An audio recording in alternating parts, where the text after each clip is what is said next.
السلام علیکم۔ امید کرتا ہوں کہ آپ سب بخیر و عافیت ہوں گے۔ ایک صنعت ہے صنعت ایدا۔ آج اس کو سمجھنے کی کوشش کریں گے، اور نیچے میں نے ایک شعری مثال بھی لکھی ہے۔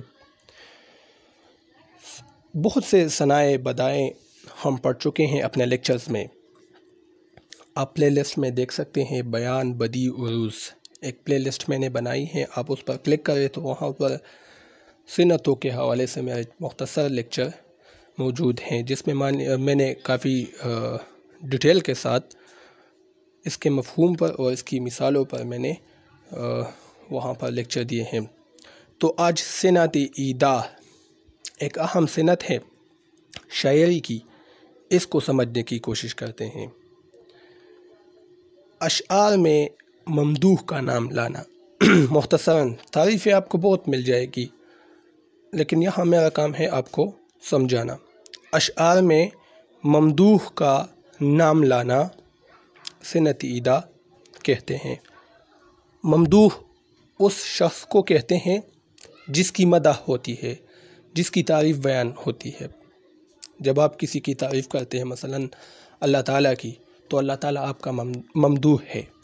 یا کوئی شخص ہے، کسی بادشاہ، وزیر یا کسی بڑے شخص کی تعریف کرتا ہے، تو یہ بادشاہ یا وزیر یہ ممدوح کہلائے گا، کیونکہ اس کی تعریف ہو رہی ہے۔ تو اشعار میں ممدوح کا نام لانا یہ صنعت ایدا اس کو کہتے ہیں۔ یعنی شاعر اگر کوئی شعر لکھتا ہے تو اس میں جس کا ذکر کیا جاتا ہے، جس کی تعریف ہوتی ہے، اس کا نام بھی لائے شعر کے اندر، تو اس کو پھر صنعت ایدا کہتے ہیں۔ اب یہ شعر دیکھیں، غالب کا شعر ہے، مرزا اسد اللہ خان غالب کا۔ دیا ہے خلق کو بھی تا اسے نظر نہ لگے، بنا ہے عیش تجمل حسین خاں کے لیے۔ تو دیکھیں، غالب نے یہاں غزل کا شعر ہے، لیکن غزل میں اپنے ممدوح تجمل حسین خان کی تعریف کی ہے کہ اللہ تعالیٰ نے دوسرے لوگوں کو بھی کچھ عیش و عشرت دیا ہے تاکہ تجمل حسین خان کو نظر نہ لگے۔ وہ بہت زیادہ حسین ہے، عیش و عشرت کی زندگی گزار رہا ہے تجمل حسین خان، تو اللہ تعالیٰ نے باقی لوگوں کو بھی کچھ دیا ہے تاکہ اس کو نظر نہ لگے کہ دیکھیں تجمل حسین خان کتنی اچھی زندگی گزار رہا ہے عیش و عشرت کے ساتھ۔ تو غالب کا یہ شعر ہے، اور اس نے یہاں ممدوح کا نام لایا ہے۔ مبالغہ ہے، ظاہر ہے۔ یہ ایک مشاعرہ تھا جس میں مومن خان مومن، ابراہیم ذوق، غالب یہ سب اکٹھے تھے، جس کا ردیف تھا کے لیے، تجمل حسین خان کے لیے۔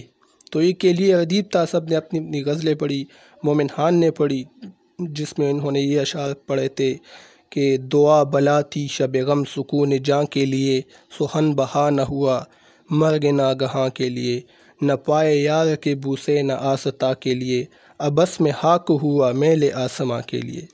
اسی طرح ذوق نے، ابراہیم ذوق نے اس میں اپنی غزل پڑھی تھی، یہی ردیف تھا کے لیے۔